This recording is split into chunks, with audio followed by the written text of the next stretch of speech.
Et on entre dans le vif du sujet, des efforts à faire pour réduire les déficits. Hausse des prélèvements obligatoires à hauteur de 7 milliards d'euros cette année.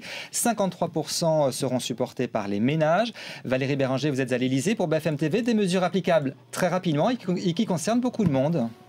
Oui, absolument. Alors, parmi les mesures qui vont être prises, eh bien, il y aura la taxe sur les dividendes. Elle sera estimée à hauteur de 3%. On remarque aussi le doublement de ce qui concerne l'ensemble des transactions financières. Elle passe de 0,1 à 0,2%. Même chose, et cela, ça ne touche évidemment pas les ménages, c'est sur les stocks pétroliers. Une taxe exceptionnelle qui, elle, eh bien, sera estimée à hauteur de 4%. En fait, au final, vous l'avez dit, l'idée de ces hausses d'impôts, eh bien, c'est de ramener plus de 7 milliards d'euros. Du côté des dépenses, cette fois, il y aura bien un gel de celles qui étaient prévues pour l'année 2012 et cela eh bien, est estimé à environ 1,5 milliard d'euros.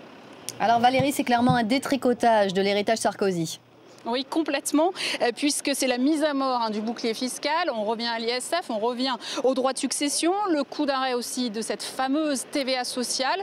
Et puis aussi, c'est la fin du fameux slogan, rappelez-vous, du travailler plus pour gagner plus. En clair, c'est la fin de la loi TEPA pour les entreprises de plus de 20 salariés qui permettait la défiscalisation des heures supplémentaires. Bref, c'est aussi une manière symboliquement eh bien, de marquer le début du quinquennat de François Hollande.